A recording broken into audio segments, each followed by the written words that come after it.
Welcome to Best of Reddit. Be sure to subscribe as we upload new content daily. The setup.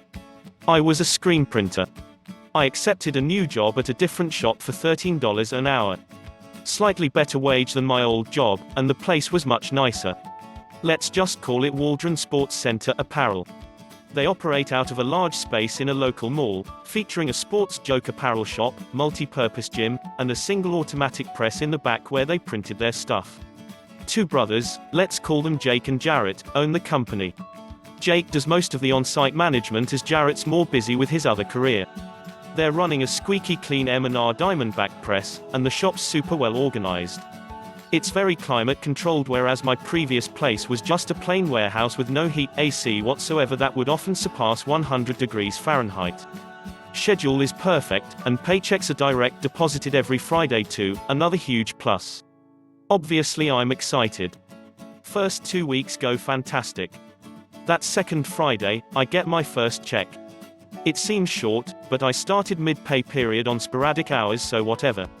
1 week later, and my next check is significantly larger, but it's off. I go to Jake and ask him about seeing my pay stubs. He tells me that all of that is handled through an outside company, but Jarrett should have gotten my login info by then. He'll be back on Monday. I asked the other printer there if that was normal with the pay stubs, and he said not really, but vouched for the two, saying they probably just forgot. First thing Monday, I go to Jarrett and ask about the pay stubs, who tells me that's actually Jake's responsibility to make sure I get the info I need. Okay, WTF. So I go back to him, and ask him about it, and he says that he'll call the company and get my login info ASAP. Suspicious, but not having much other option as I was already almost a month removed from my old job, I go to work. A little while later he comes in and gives me the login info. We finish the job and take a quick break. I log in and check my pay stubs, and it turns out these guys are paying me $8.10 an hour, instead of the $13 I was promised. Oh man. I'm livid. Obviously I have to confront Jake about this. Never been through this before, but I'm pretty sure I know what's going on here. I quickly Google conversation recording law. See, Ohio is a one-party consent state, meaning if I'm part of a conversation I record, it is both legal and admissible in court.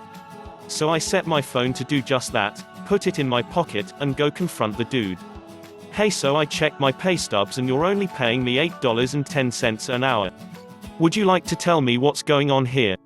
He looks kinda dumbfounded, shakes his head. It's supposed to $13 an hour. Well, you've been paying me $8.10 and you owe me over $400. Well, that's not supposed to happen. I'll call them and see what's up. So I go back to the shop, stop the recording, and start setting up the next job to pass the time. I'm holding out hope that this is all just a misunderstanding, but I'm pretty sure it's not. Regardless, I have to at least play ball while I follow through. Jake comes in and says, "We'll have your money fixed on your next paycheck." Me, with back pay. Jake, "Yes, it'll be on the check." So I begrudgingly wait for the next week. I wake up Friday morning and check my bank account. And much to my not surprise at this point, another minimum wage check and another few $100 they owe me. So I decided to stay home that day. I get a text 15 minutes after the time I'm supposed to be there. Jake, "Hey, this is Jake, what's going on?" Me, "You just sent me another minimum wage check. You owe me $700. I'm not coming in until you pay me the money that you owe me." Jake, "Well, I was gonna write a check for the difference, but I accept your no call no show, thanks." Me, "That's not how this works, dude. You still owe me $700 and now I have this text from you admitting it." No more responses. So I do as any millennial would and leave a negative review on their page and start commenting on every single post they have, which get deleted immediately. I get a text from Jake, "You'll be hearing from my lawyer. Is your mother's address still correct?" I never told him any personal details about family or living situation, and this piece of crap wants to assume while literally stealing what would be rent money. Me, "Cool, call them. They better have my check ready." The revenge. I had the dude cold. I basically have a concrete admission of guilt from text and audio evidence. Now I just have to figure out what to do.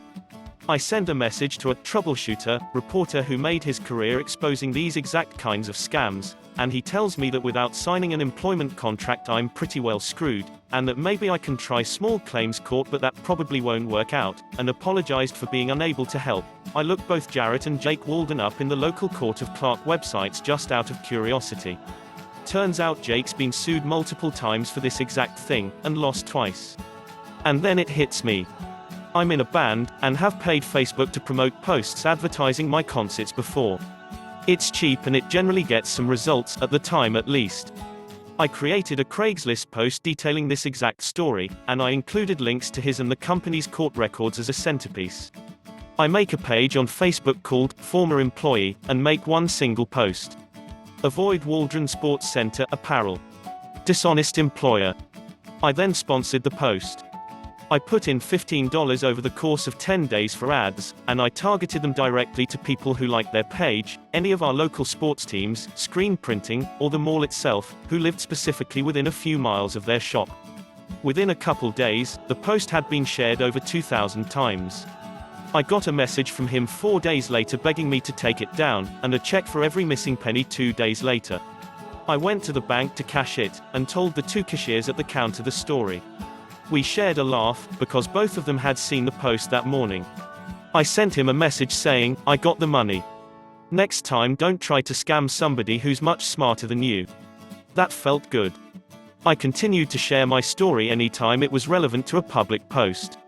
I guess he saw one a few months later, messaged me again and said, we already gave you the money, please stop. I told him, I gave you so many opportunities to do the right thing and you still went out of your way to be a piece of crap. You shouldn't have done that. Go screw yourself. That felt even better.